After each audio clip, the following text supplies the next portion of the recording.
Silver Falls is a series that I gush about a lot, and honestly my friends are getting pretty sick of hearing me talk about it. I'm a fan both of the games themselves, but also of the series' development ethos, of providing games with a variety of gameplay styles and a variety of visual styles, so that there's something for everyone, while it also develops a rich and interconnected world, with deep lore and good character backgrounds. Silver Falls Undertakers was originally a 3DS exclusive, that got ported to the Wii U in the last days of its eShop, and it's one of the two Silver Falls games on Wii U that Sungrand developed to give the console a good send-off. An homage to the days of the Atari 2600 in the 1970s, this is, so far, the earliest point in the Silver Falls universe. The game follows a young Bull Brandish as a child in the 1970s on a camping adventure with his friend in the woods. These woods are owned by his grandfather, Bill Brandish, who was the famous creator of the hit television suspense series The Midnight Realm. When Bull goes to his grandfather's cabin to get some more firewood for their campfire, he hears some strange noises in the woods. After some investigation, Bull discovers massive black monsters in the woods that have been snatching children. Bull must now survive in a monster-infested forest as he investigates the disappearances and looks for these missing children. Will he survive this ordeal? Will the sheriff and other adults in towns even believe his tales of monsters and strange encounters if he seeks help? The original 3DS game had two primary modes, Game A and Game B, but this Wii U port adds a third mode called Survive Versus. Game A is the story mode of the game, where you play as Bull and explore this forest filled with lurking Undertakers. Game B is a high-score game mode, where you have to survive as long as possible, while taking out as many Undertakers as possible to increase your score. Shoot the Undertakers that make it to the surface on your TV, while tapping the giant Undertakers on the gamepad touchscreen to prevent them from surfacing, as these are a lot harder to kill. Game A and Game B both have the blocky pixel graphics that would look right at home on the Atari 2600, while benefiting from the sharpness that the Wii U's HDMI output and 1080p resolution bring. This new game mode, that's exclusive to the Wii U port, Survive Versus, is an asymmetrical multiplayer mode using more modern visuals.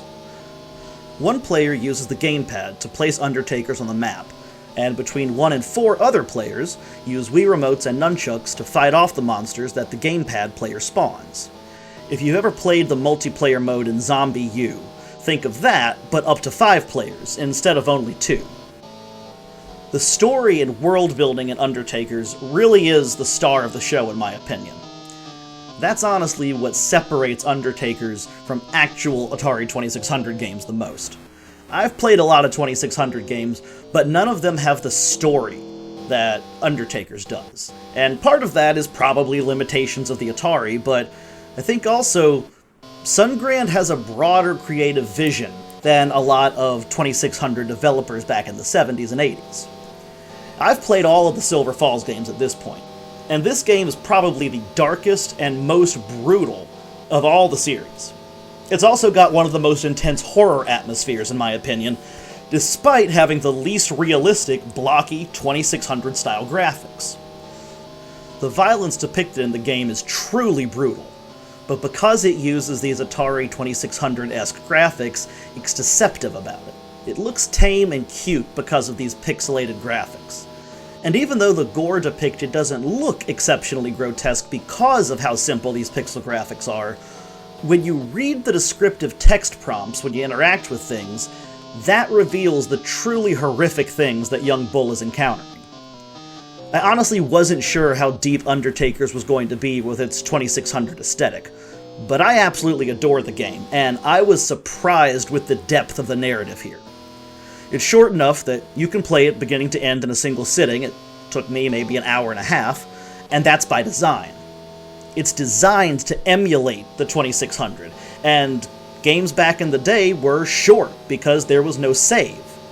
This intentionally tries to recreate the experience you would have with a genuine Atari 2600 game, with no save points and starting over every time you play, and your playtime being dedicated entirely to how well you know the game and what you're doing.